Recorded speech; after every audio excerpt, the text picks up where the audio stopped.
said, "You're gonna help me with this. You're not gonna tell anyone, or I will kill you." And if he's angry enough, he'll just shoot someone just for talking shit. This is David Degro, desperately trying to convince detectives he had no choice but to help dispose of his own Army roommate's body.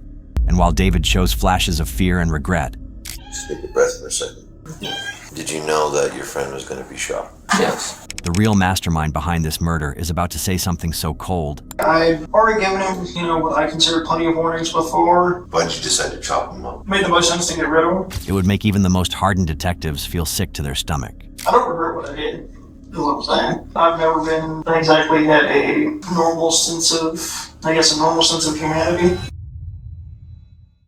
On July 31st, 2025, Matthew McLaughlin, a 25-year-old Army veteran, was reported missing by his mother after she hadn't heard from him for days. Really? Hi, I'm calling because I'm following up on the missing person and trace P address, Matthew McLaughlin. Okay. I'm his sister, and I have a quick question about just what you guys can do with the cell phone. Are you guys able to contact the cell phone company if we provide his phone number and find the most recent location that the phone was used and or the most recent activity on the phone? A search effort quickly began, with family and volunteers desperately trying to find him, not knowing he had already been dead for nearly a week. Matthew had recently moved to Taos County, New Mexico, living with fellow soldiers Rainer Joyner and David Degro, hoping for a fresh start. Instead, he had been betrayed by the very people he once called brothers. According to detectives, Matthew was ambushed and shot multiple times on July 25th, first with a rifle, then again with a handgun. His body was later dismembered, with remains scattered across multiple locations along Highway 64, and the person who led police to every single one of those locations was Rainer Joyner himself. But just when detectives thought this case couldn't get any worse, they brought Joyner in for questioning, and what he said next shocked everyone. All right, brother. So, obviously, we're here for the missing person that turned into a homicide case of Matthew McLaughlin. You're not free to leave at this point. You know that. I read you your Miranda warnings, or I told you your Miranda warning. If there's anything you want to add to your statement, let me know. I'll get to piece of paper and you can. But basically, for right now, from beginning to end, both the beginning being when all this stuff first started kicking off, to where you're at right now with us. What took place? Just describe and explain to us the entire situation with Matthew. Let's see here. So, everything I told you last time we spoke about him spreading rumors and all that wasn't a lie. That was all factual.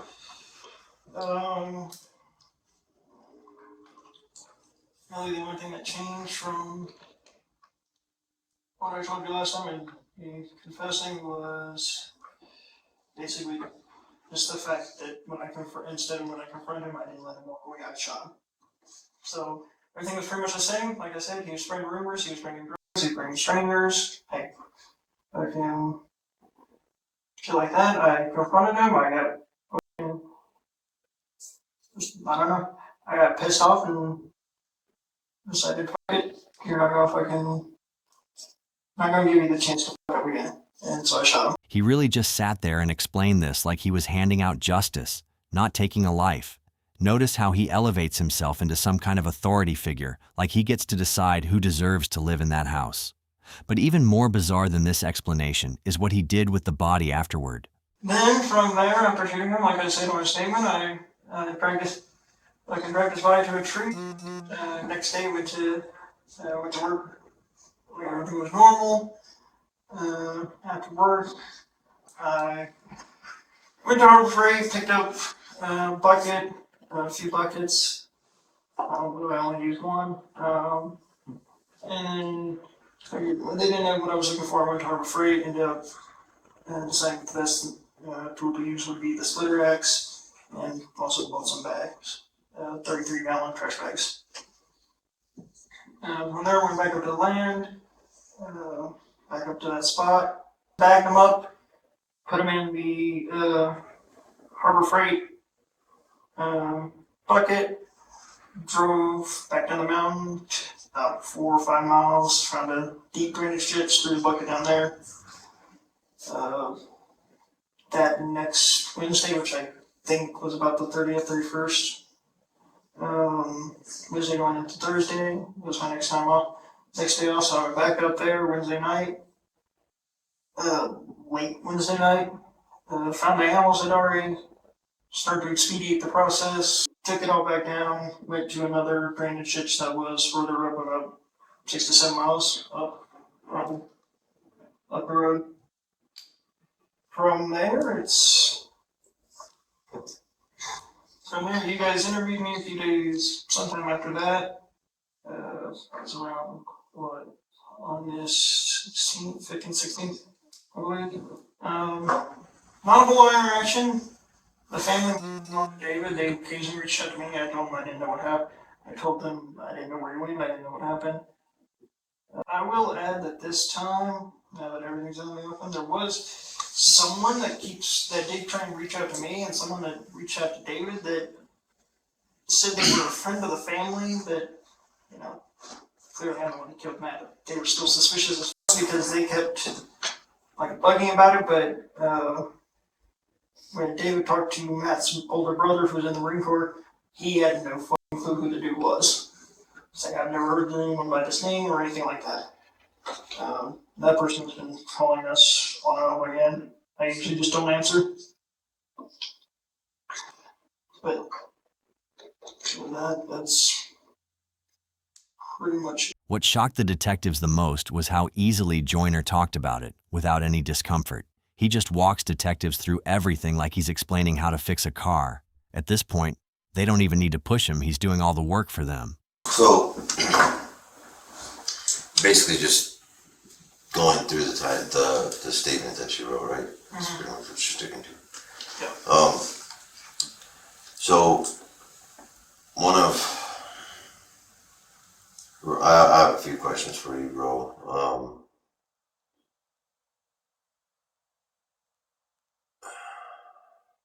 What was your describe to me in as much detail as you can your what made you make the decision to kill Matthew?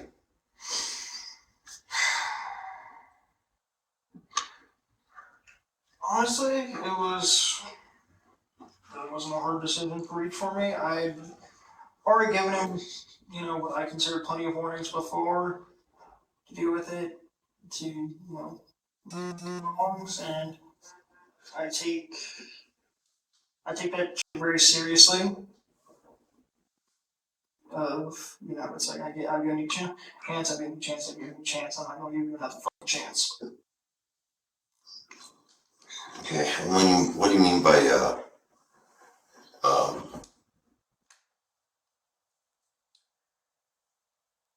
warnings? I'd gone up there before, like I told you guys already, and I told your lieutenant. I'd gone up there before, it never was violent, like, he acted like everything was fine. I'd gone up there, I don't know, that was not quite, a little less than a month before this all happened. I'd gone up there before because I already knew he was, starting to act strange and starting to, spread rumors and shit like that. And I gone up there, I confronted him, and we had a very civil conversation, And he's like, okay, cool, I'm sorry, man. He's like, won't happen anymore, whatever.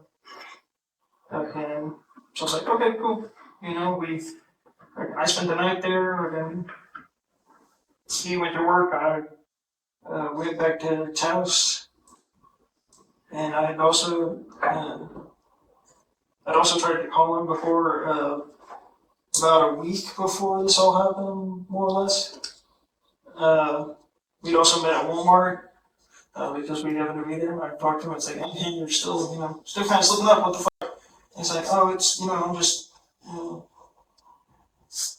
it's like, oh, it's fine, man, it's fine, I'm just, work stressful. It's like, okay, I get that, I understand work stressful, but can't say, can't go back to what you were before, before all this. But, like we talked about when we were still up on my land and you had me in touch and you were asking for info, it's like, I told you that he was already had a bad past, and it's like, I figured, new chance up here, I get a TP isn't great, but, still do things, keep to yourself and not fucking promise with anyone. And he, he kept up, he just kept up, and I was just tired of it. I don't fucking with that shit. I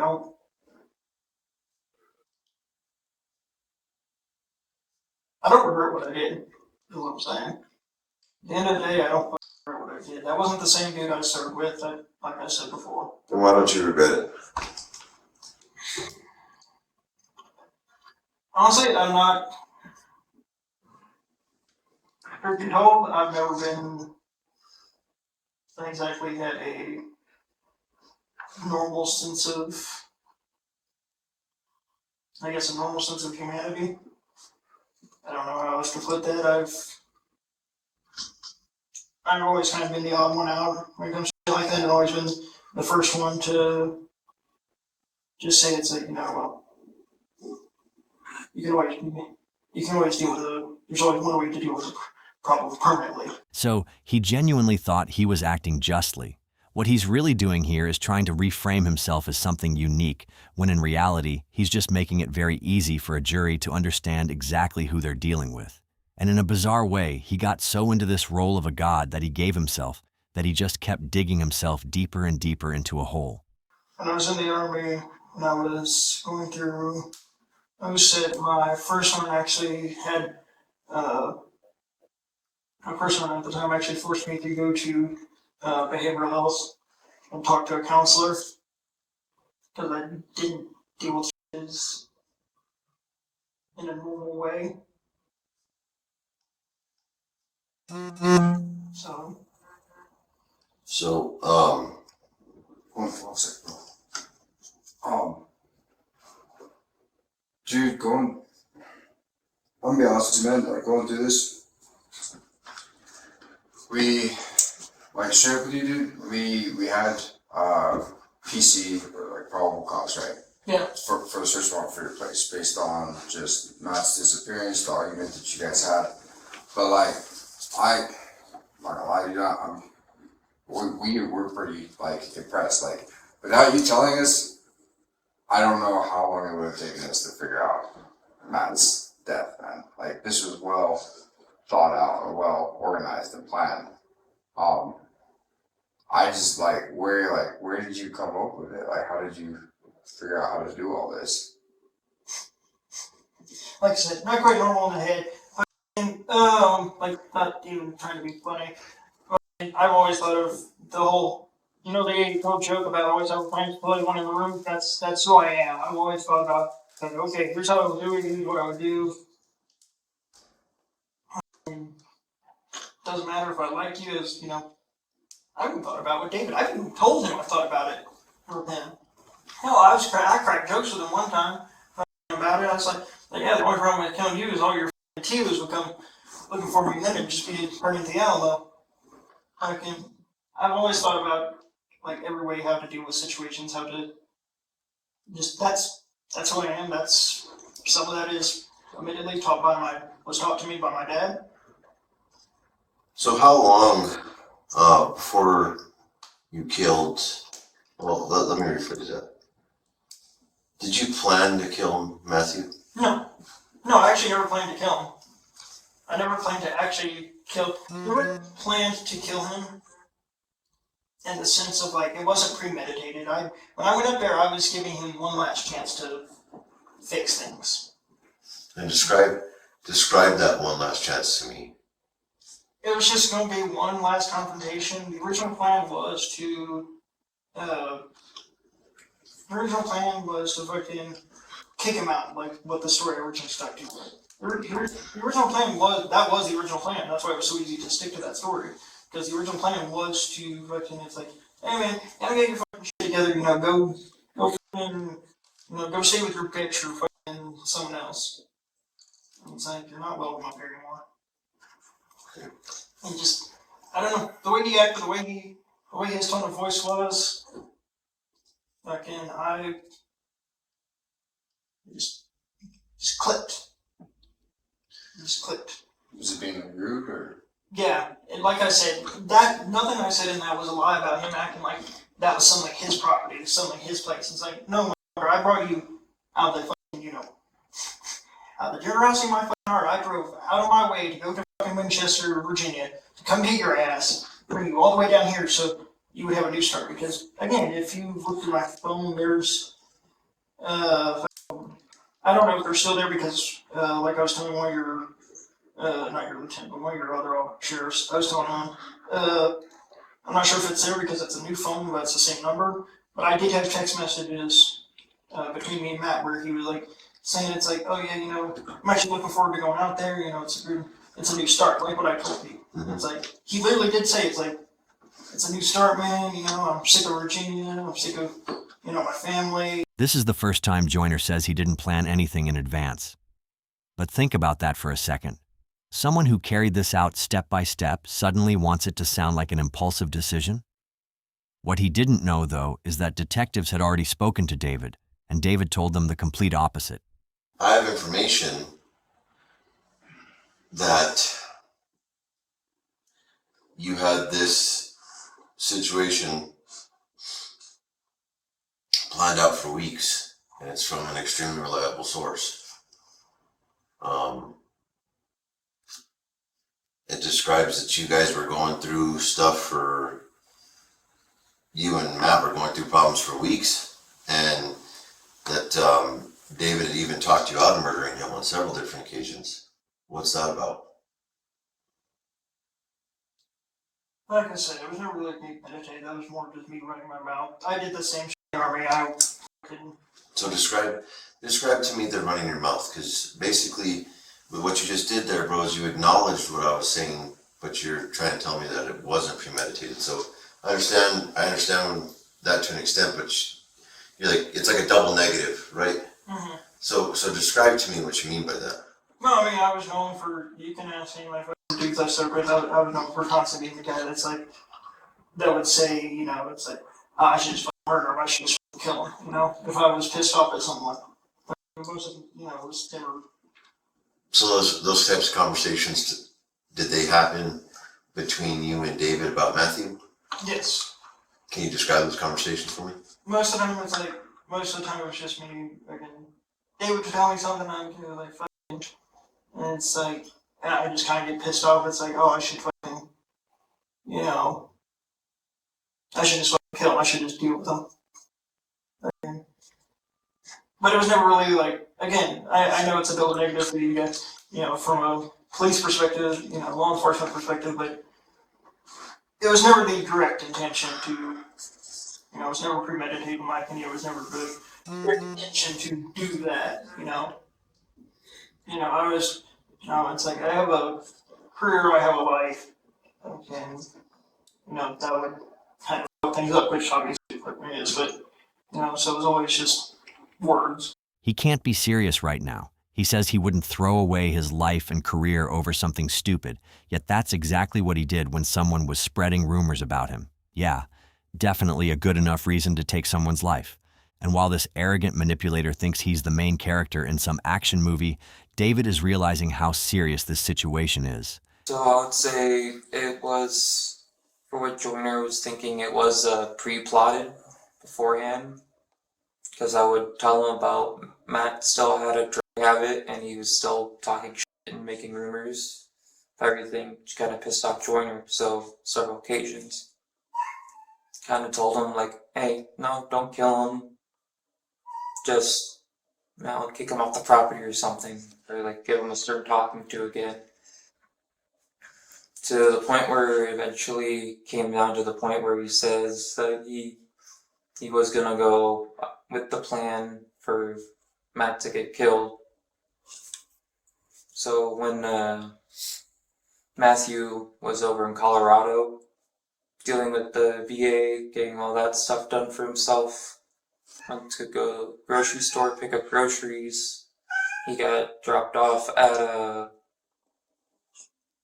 it's cold. He got dropped off at Cassandra and Jason's house. I went to go walk with him as we walked up the road at the cart carrying the groceries of everything. As we got to an intersection, a shot rang out.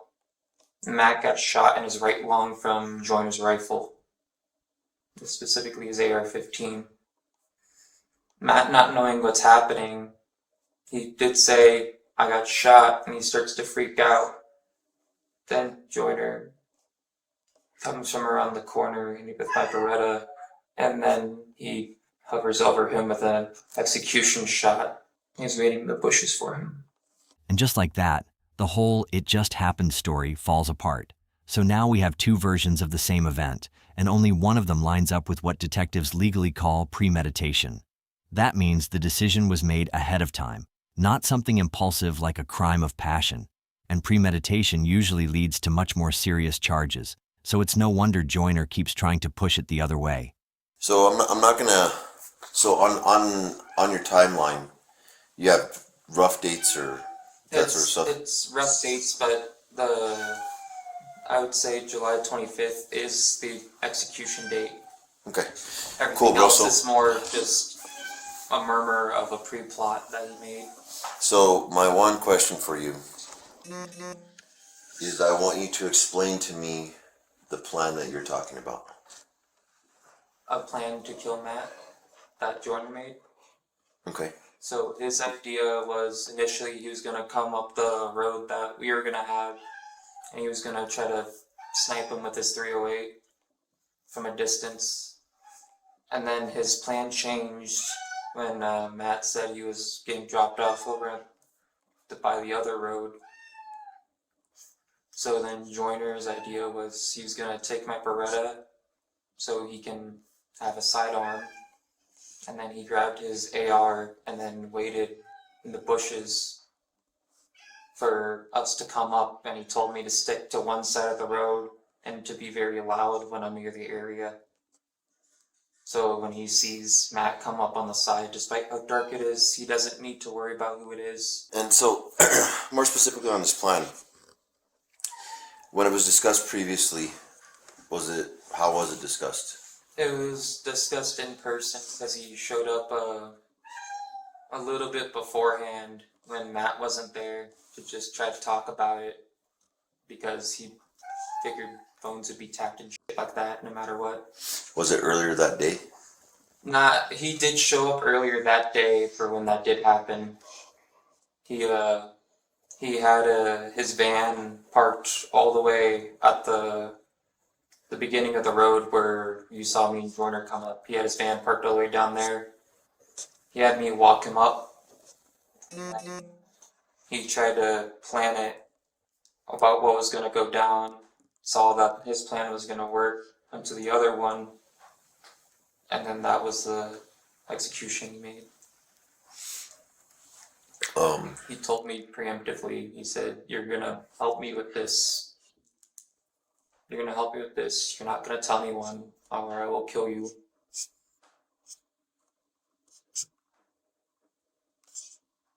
Because then I would be knowing too much. So,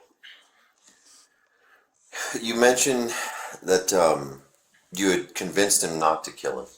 I tried to beforehand several times. And it was that same day? No, that was a few days beforehand when he brought Jerome over, and I told him about the situation, and he's just like, "I'm gonna kill him," and I was just like, "Calm down, don't kill him," and they just start acting off. What David is trying to do here is downplay his role in all of this. Sure, it might be true that Joyner threatened him before this, and it might also be true that David tried to stop him. But as you're about to see, his involvement isn't as small as he wants it to seem. Did he mention any sort of plans about killing Matt before the drone incident, or? Well, when Joyner started hearing about how Matthew didn't want me talking to him in general, like when we were going into town, Joyner did come in one random day.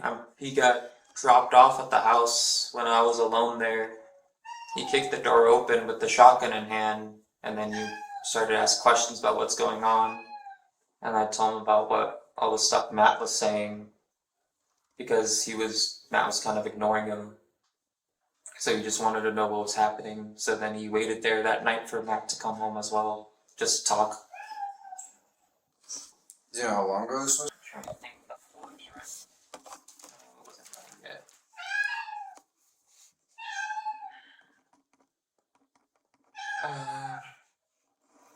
Maybe like a month or two ago. I would say so. No, like 2.5 maybe.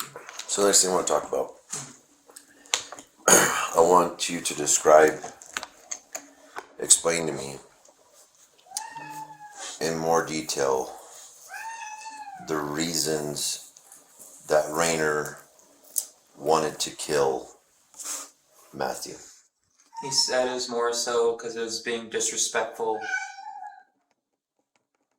He's being disrespectful, being slanderous, being nothing but a strung out junkie, going back to his old habits. So he felt like he was taking out the trash or getting rid of a rat.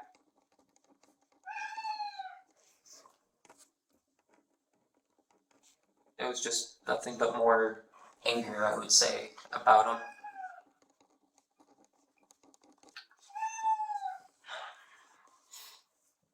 So basically, decided he wanted to kill Matthew because of disrespect and slander. He was a strung out junkie going back to his old ways. And Rainer felt like it was more like getting rid of a rat or throwing out the trash. So let's dive into the disrespect. What was so disrespectful that Rainer was angry with? So Matt would constantly be talking a lot of shit of saying like, oh, he doesn't know how it is out here. We've been out here for 4 months. Hasn't been out here in 7 years. He doesn't show up in here anymore. This isn't his fucking house. We don't have to listen to him. And then he would start talking about how, at least to other people, just making shit up of like, oh, he did this, and this in the army, of saying shit like he was hitting women and shit. Just Referring to who? Joyner. Matthew referring to Joyner. But I at least know he didn't do that, but he kept trying to push an agenda to other people beforehand, which is why he pissed off Joyner. According to David, Matthew was spreading rumors around the neighborhood that Joyner had been aggressive back when they were in the army. So if we go back to Joyner's story, he decided to kill Matthew to stop those rumors, and now we know exactly which ones. But wait, doesn't that just mean he proved that everything people were saying about him was actually true? Describe to me why. Try and explain to me why Joyner is for lack of a better term, feels so territorial over you. Because he used me as his brother, like I said beforehand, because we both known each other for a long time in the military. We get full proud of that. We used to have the same shit. Both of our dads died, so we bonded over that. He has no other siblings left. So he claims me as like his younger brother.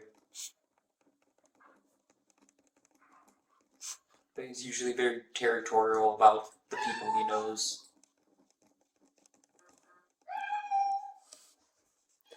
Basically, the reason that he reacts the way he does with you is because you guys consider yourself brothers. You guys bond over personal things like your dads both died. You guys have no siblings. And, He has no siblings. Well, he has no siblings. And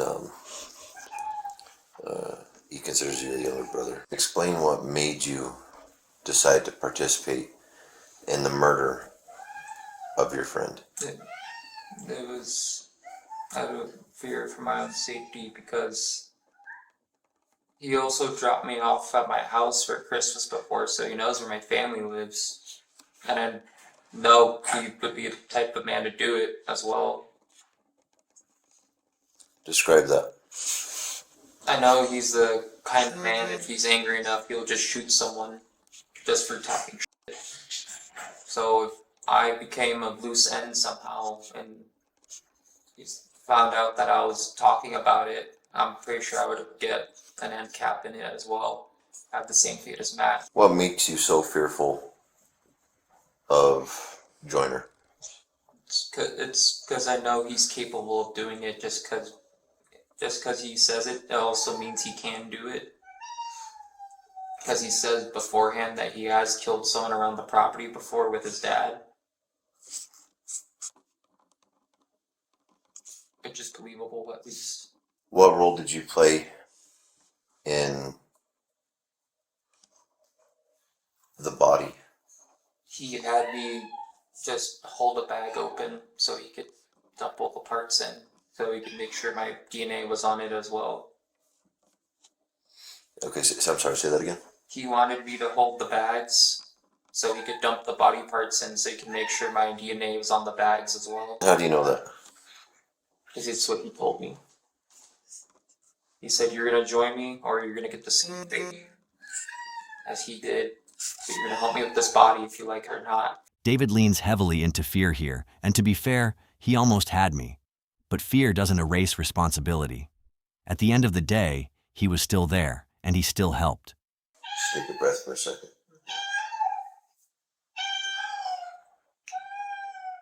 Thank you. We know the two weapons that were used in the murder. What was used in the decapitation of your friend? The decapitation was for the weapon used was a sledgehammer with an axe head on it that he bought from the store specifically for that purpose. What was it bought from? I'm guessing Harbor Freight or something like that. So, before the execution of that plan, when you walked down to Matthew, why were you walking down to Matthew? To help him with the groceries. He wanted to see the puppy. Okay. His groceries usually feed at least 2 people because the way he had it piled up on top, it usually tips over, so someone needs to hold on to it. And at that point in time, did you know that your friend was going to be shot? Yes. How did you know? Because when I was walking down, I know Joyner's still behind me with his rifle. I still know the plan was that he had set in motion was still gonna happen. But I didn't know what to think at the moment at the time. Kind of went numb for most of it. You mentioned that Joyner told you to be loud. Yes. Were you loud? I was loud when I was coming up to the area that he was. And what were you doing to be loud? Just talking to Matthew a little extra louder. Just kind of raising my voice or trying to make jokes.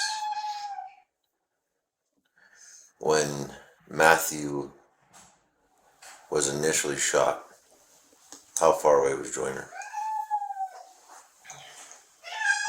About from the door to, I'd say like the table in that corner. About that distance of him hiding in the bushes as it was dark outside. Almost no sunlight. It's about 12 yards. About so. During his mission to make himself look as innocent as possible, David admitted that he knew the entire time what was waiting for Matthew when they got back from the store.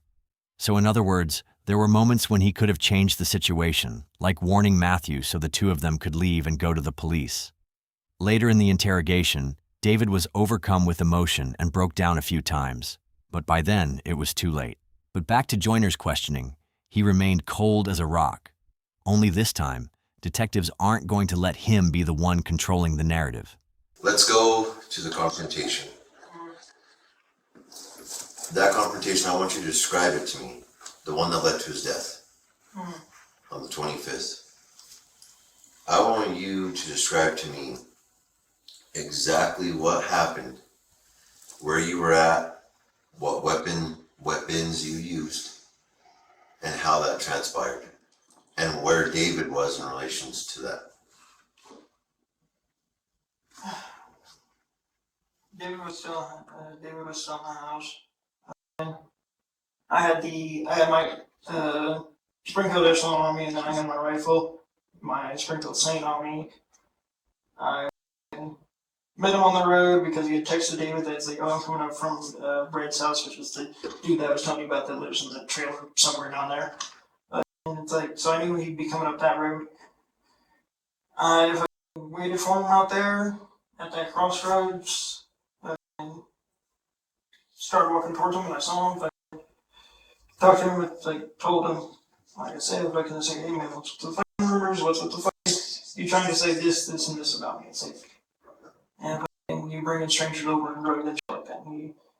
And he said, it's like, well, you don't come up here, you don't live here, it's basically my place. Again, I was like, well, no, it's not your place. So my place, and half the shit you use, shit that I bought, but I made sure you guys had so you would live up here. This is how you're going to repay. This is how you're going to. And he, I don't honestly remember because I just listened. Hey, Sarge, I'll call you back after this interview. All right, bye. Sorry. I really don't. I don't know. I was just so fucking pissed. I really don't know what the fuck he said after that. He said something and I just fucking shot him. Where did you shoot him at? Like I said, it was at it was where I showed you guys at like 600, 700 meters from the house. How about, I'm sorry, let me clear. A reference to his body. Chest. Chest? Yeah. Right, left side? Should have been the left side, I believe. And then what happened? He sort of tried to stumble off where those rocks were that I showed you guys. Fell over, death gargled for a good solid 6 to 7 minutes, maybe longer. After I was sure they died, I dragged him to that tree. Okay. So, why am I having conflicting stories about this? Why is there a story that you had set this up intentionally and that you would threaten David's life if he didn't participate in it? Explain that. Remember, brother, honesty is the best policy at this point in time, right? Through our investigation, it was found that the day that he went to Colorado, which was the 25th, Matthew went to Colorado, he came back, and while David was helping him come back up from Cassandra's house with groceries, you had intentionally set yourself up in a position to shoot him, and then you shot him, and then you went up to him and you shot him 2 more times to finish the job. Can you explain that to me? Yeah, I can. Because the reason I said I did everything was because I was trying to keep David out of as much trouble as possible. I said I may have threatened him, but I want just to keep it open, make sure he keeps his goddamn mouth shut. But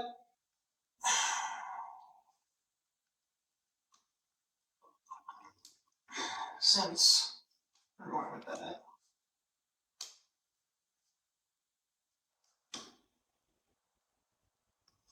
I'm listening, brother. since we're going with that, fine. What happened was, yes, it was with the AR still, it was still in the chest, it was on the right side. I was, the confrontation that really happened. Mm-hmm. I did think about confronting him, but I was just, it was already so just fed up with it that's like, whatever, I'm not even wasting any more breath on him. And so I was set up at the crossroads, I was set up on, let's see, I was in prone position with my AR, and set up on the side closest to the house of the crossway on the left side. Saw him come up the hill and with David, made sure it was him and not David was behind so I was here, David was here. But made sure. It was circumstantial by that point because he had turned around to deal with the cart because the cart we used had tipped over. I lined on my shot and it still would have been left side, I think. Hold on, let me think about this. Actually, right side. Yeah, right side. Right side shot him through the back of the chest, hitting his right lung. The moment detectives mention they already have a different version of the story, he starts adjusting on the fly. But notice how he's no longer smooth in his story. All the confidence he had just a few minutes ago is gone. I mean, I get it. It's not easy to come up with a new version of a story when the one you practiced in your head so many times didn't work. And then from there, Pretty much everything on that's pretty much accurate. And bought a few days later, bought buckets, the tools, so I could chop them up. and why did you decide to chop them up? Made the most sense to get rid of them. It's all you can't really bury anything out there because it's all fucking volcanic rock and shit, so you can't really bury anything. So chopping them up made the most sense. And made most sense for what reason? Just easy disposal. And why were you trying to dispose of his body? Because I killed him. There was no ulterior motive there other than the fact that I killed him, and disposing of him seemed like the best course of action. How many times did you discuss the plan to kill Matthew with David? I have information that these discussions happened quite a few times, and you'd actually initially planned to hit him with a 308. But David managed to talk you out of it for a couple of weeks before you ended up kind of forcing David into this situation and doing all this stuff. Basically, you told him you're going to help me or else.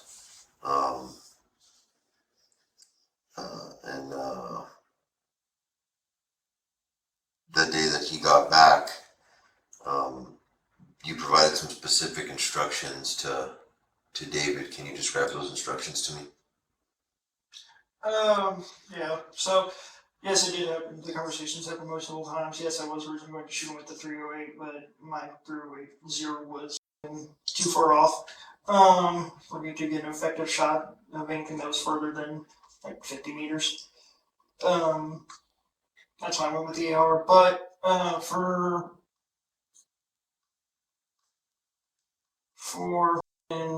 those specific instructions, it was pretty much just to text me when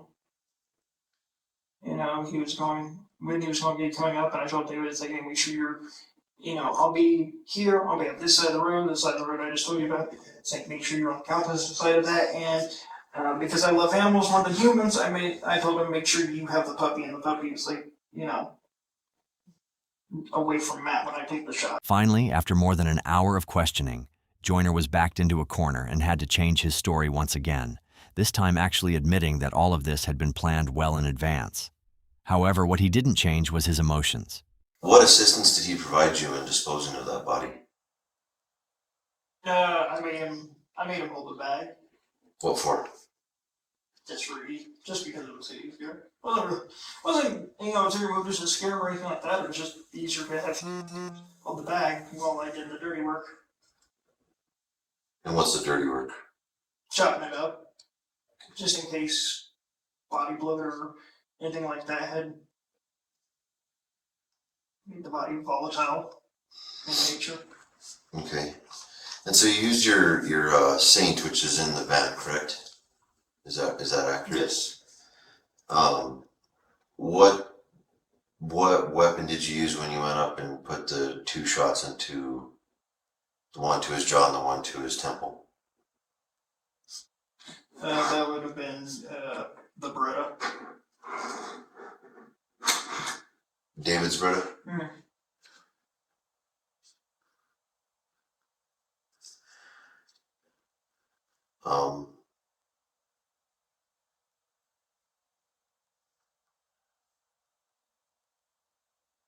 What did you think was going to happen after? So, let me rephrase that.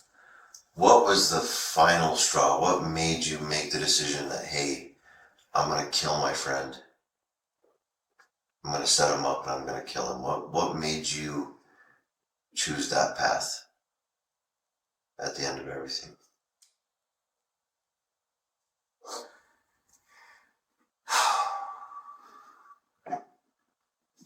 Nothing I said before was a lie. I don't put up with shit like that. It's like I told myself I'd never put up with shit like that again. It's like I've given him chance after chance after fucking chance. You know? And it's like every time it just fucking, you might as well just actively spit in my fucking face about it. And how do you feel about the fact that you guys served together in the military for as long as you did? You picked him up and brought him out here and killed him in cold blood, set him up with somebody you trusted. You forced somebody that you care about to set up somebody else you care about in order to murder him. And then you chopped his body up in order to dispose of it.